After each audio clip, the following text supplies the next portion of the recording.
who is to the right of the chairman, Joyce Koki, and welcome to KBC. Thank you so much. And we also have got the coach of the Deaf Table Tennis Federation. His name is John Ojiambo. Coach, karibu. Asante.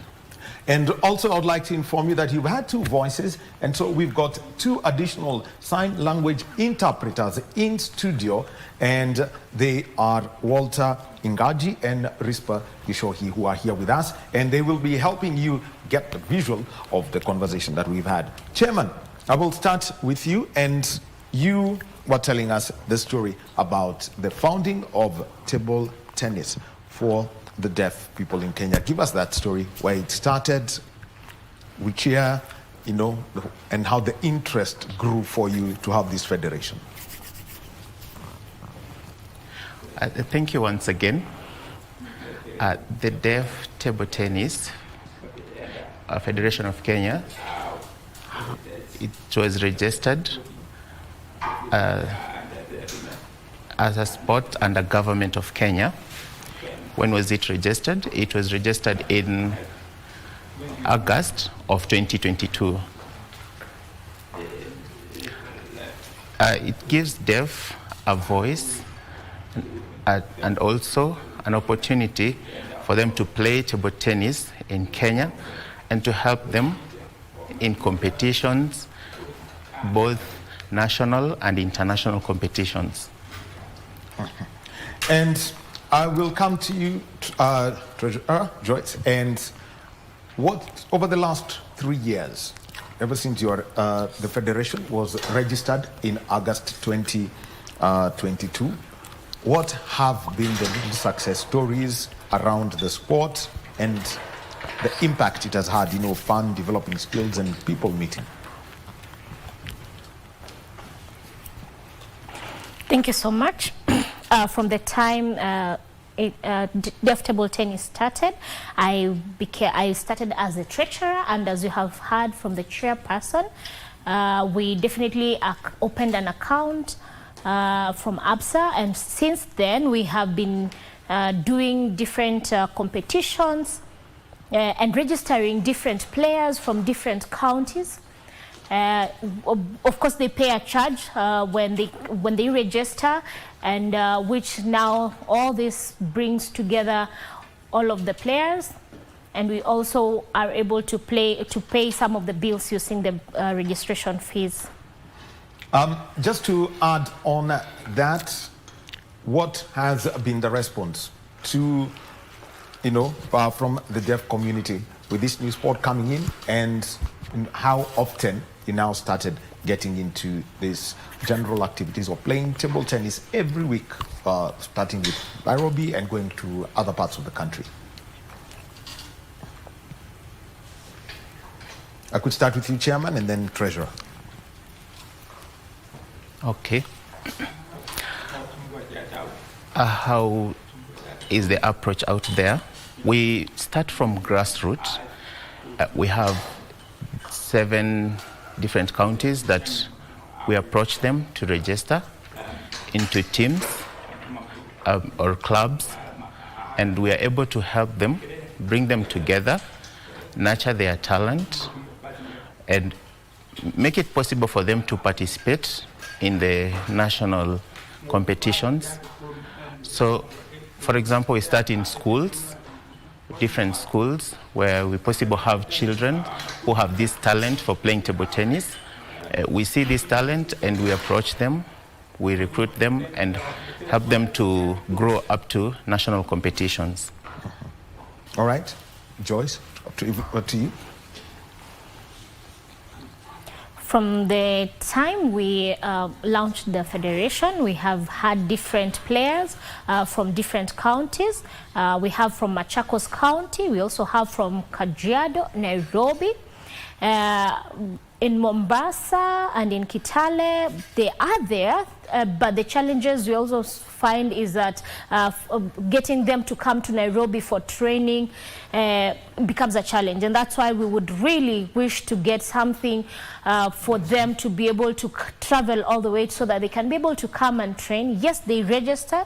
For example, the last national trials, we had over 40 people where we mobilized from Kajiado, Nairobi, and Machakos, but different other counties had a challenge. They were really interested to come, but the finance challenge limited their coming.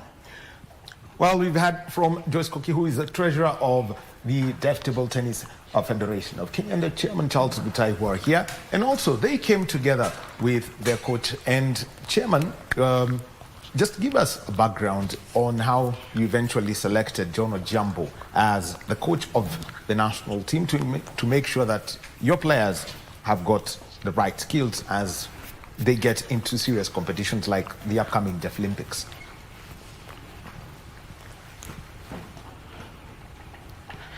Thank you for that question. I remember when we registered and got the certificate for the sport, we decided to meet other people, maybe who could help us with coaching. So one person asked me, where are you training, or where are you going to coach these people? Where are you going to coach them? So he gave me the contact of the coach, and we asked him to come and to help coach our players. So he came and helped us train them. He can also explain more how we came to start working together and how we selected him. And we know that he helped us a lot through training the international, or selecting the international team. He's been training them, so it has been easy, and we know he helps us a lot.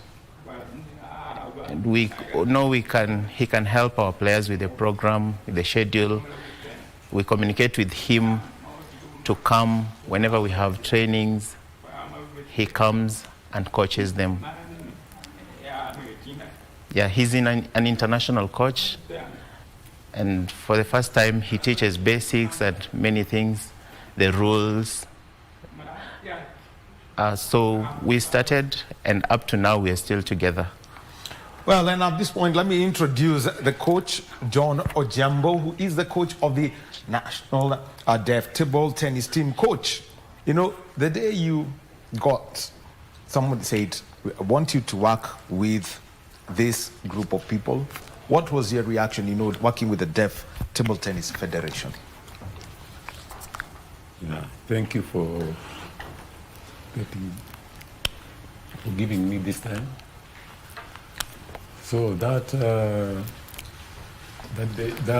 time I got to interact with them, it was a little bit challenging because I doesn't know the sign language.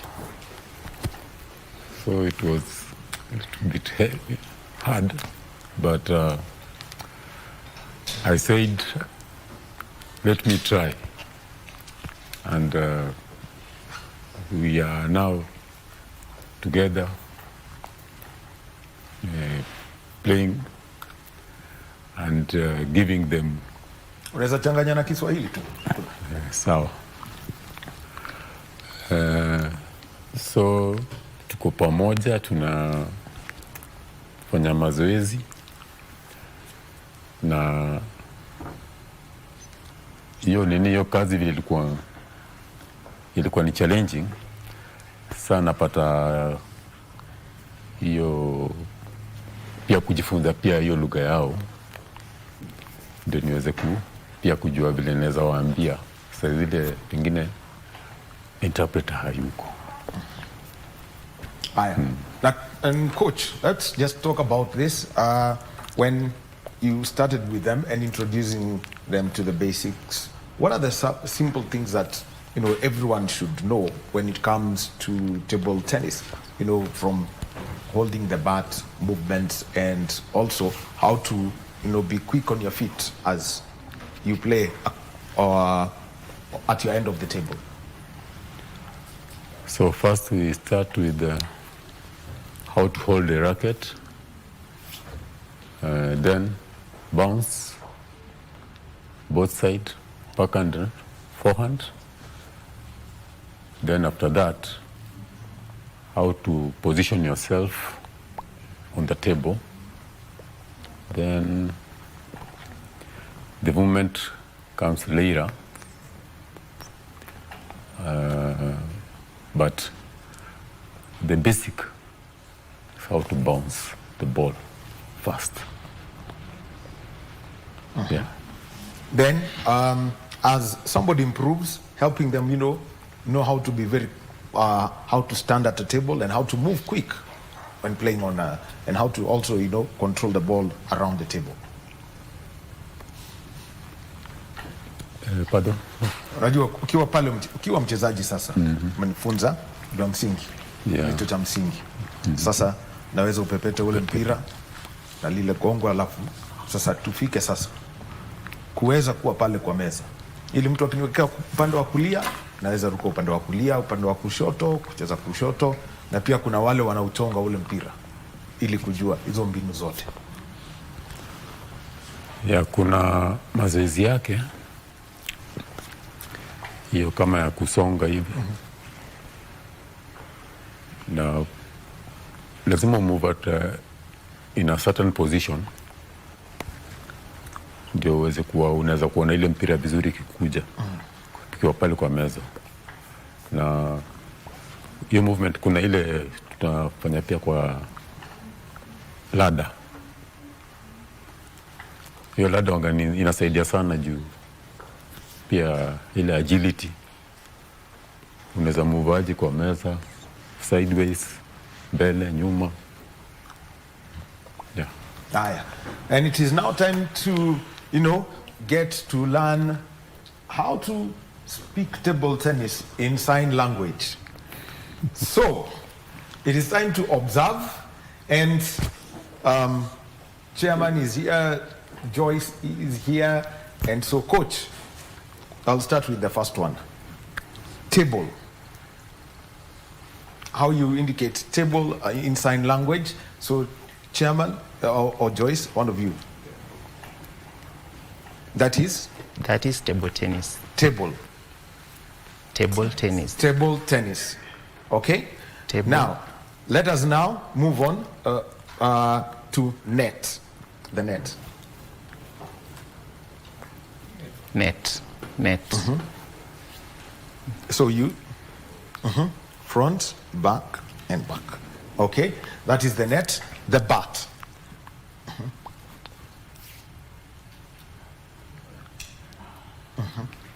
The bat, the one that you strike with. You can. It has two sign names, so you can either sign this way or this way. Okay, and the ball now. Ball. This way. Ball. Yeah. Okay, now let us move on to another word, service.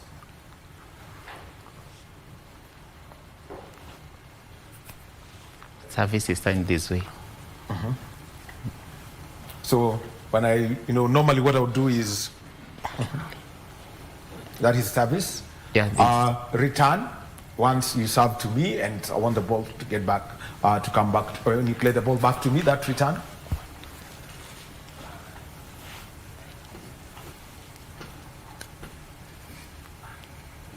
You sign it this way, then he'll return it the second time. First time, the player serves, and then the other one, after serving, it's not a must you say them, but they'll return it to you. Okay. The opponent will hit it back. So we just deal with the first server, and then the other one will return the ball. So when he serves, the opponent will return it back. Aha.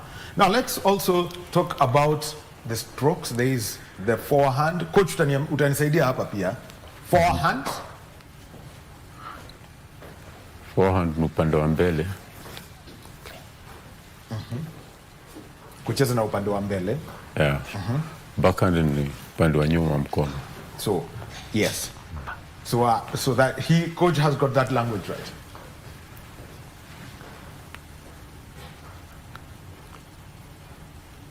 So there you have it. Now then we come to the other point, and this is where it's very important for people to understand, because this was put into use on the 21st and the 22nd. Officiating table tennis, how then are you able to inform a player maybe that the ball has not gone over the net, maybe it has bounced twice on their side of the table, or it may have touched the edge and gone out, the infringement. Unaweza tusaidia hapo, coach and chairman and Joyce, you can help us interpret all that.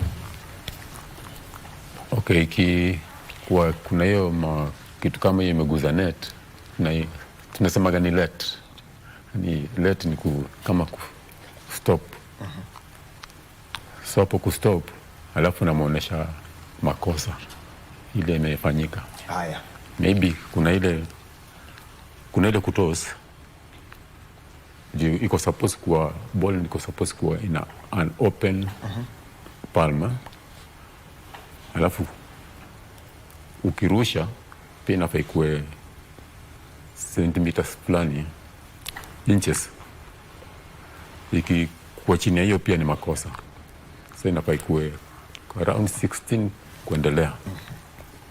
Sasa kumwelezea kwamba kuna hajafanya inavyofaa, tuonyeshe kwa lugha ya ishara.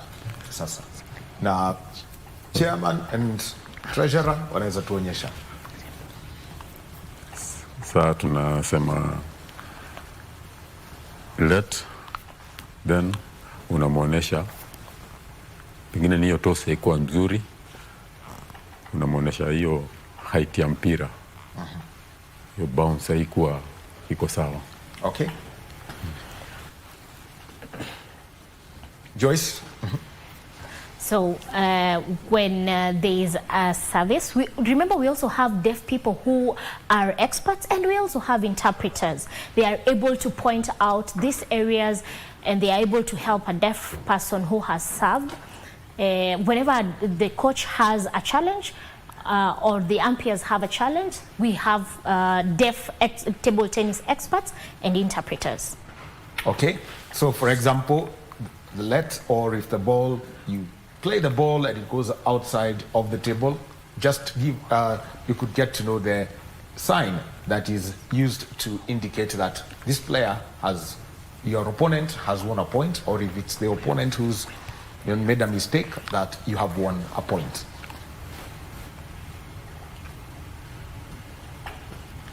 Okay. I have an experience in this table tennis. So for the deaf, how do we communicate? We have the umpires. They are responsible. These people are responsible for counting the scores. So it's possible for them to inform this person, you made a mistake, or be it touched the net, and give the ball to the server, or this one wins the point. So it's easier to explain from the umpire's position. It's easier, they understand first from umpires. It's possible to communicate also with the coach, but it's easier to use the umpires who are counting and recording the score, and then they'll give it to the coach. That's how we communicate with the deaf. When we're playing table tennis, we don't have that challenge. It's easier to say you missed a point, or you've gotten a point, or you are wrong, and maybe give this person to serve. Yeah, so he gives the other person to serve. It's easier. Maybe say you did this, it touched the net, or it went over, and the point goes to this other person. Or we also have interpreters. It's possible to call an interpreter, say, maybe explain to this player this happened this way, and this is why you're getting the point or you're losing the point. Because we have interpreters who move around the tables. Okay. I have something to add, just as a point to add from the chairpersons. Remember that deaf people use their vision a lot, and so it becomes very easy. We hardly have to argue because it is something that we can clearly see with our eyes.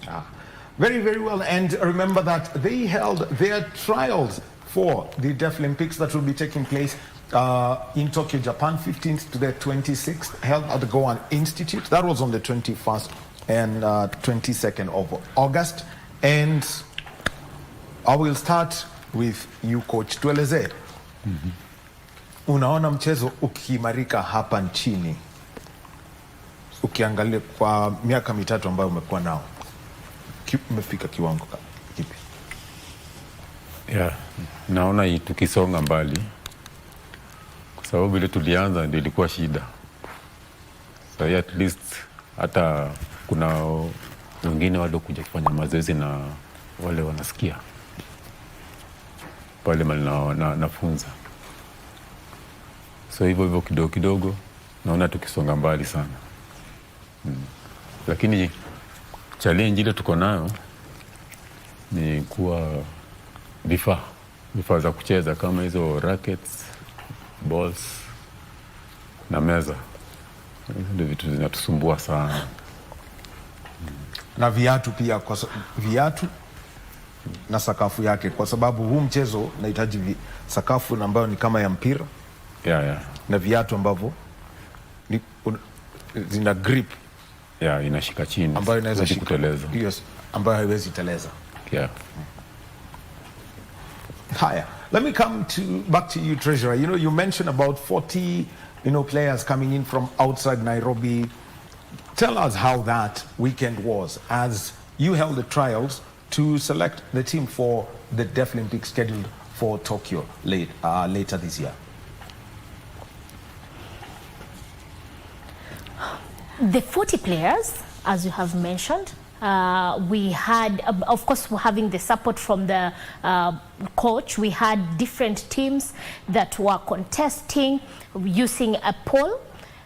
From the polls, we were able to pick the number, to reduce the number by the contestant, and then we also had the round robin, which we were able to pick the 8 final players. We definitely, the support we got from the technical team, from the coach, was immense, and I really have to commend them for that. And Chairman, and this is where I'm looking at, now that, when you've selected these players, what is it that the International Deaf Olympics Committee wants from players who you have selected? How many numbers would they accept Kenya to have in Tokyo, and the plan to have these players participate in those championships? That is between now, we are now into September, so you basically have got September and October to prepare the players.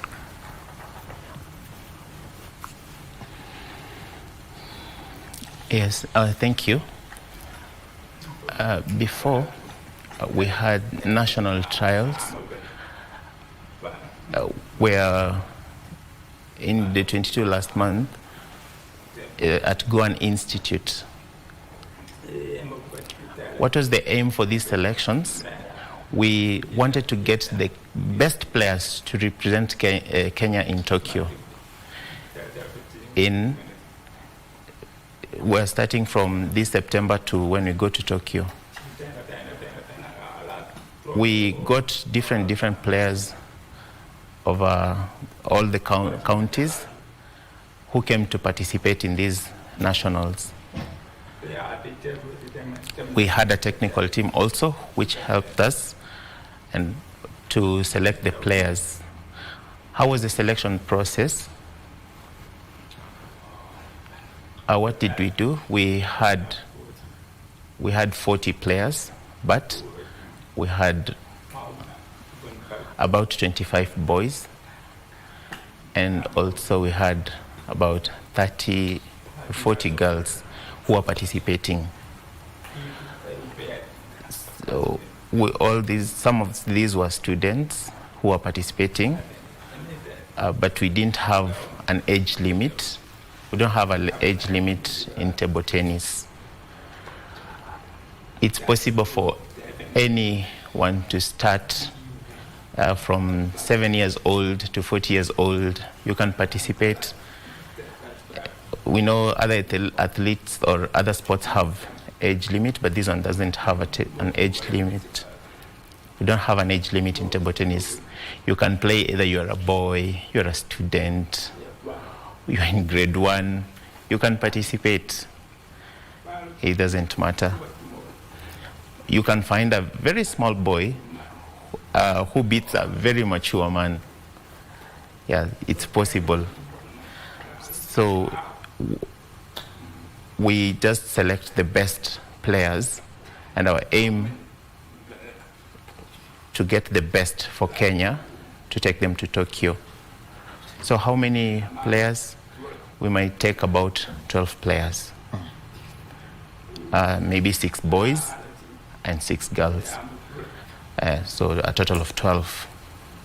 And maybe these would represent Kenya in Tokyo. So, and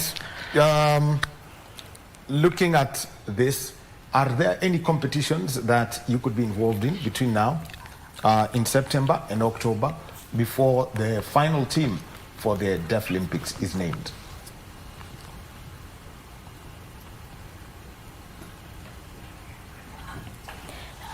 We are planning for the camp. This camp, we will have a lot of training from this particular camp. Definitely that's why we are seeking for support from government. After the selection, the main thing that happens is the training. At City Stadium, there are always trainings, and there are many competitions there. But the main focus that we are having right now is the camp. All right. Thank you.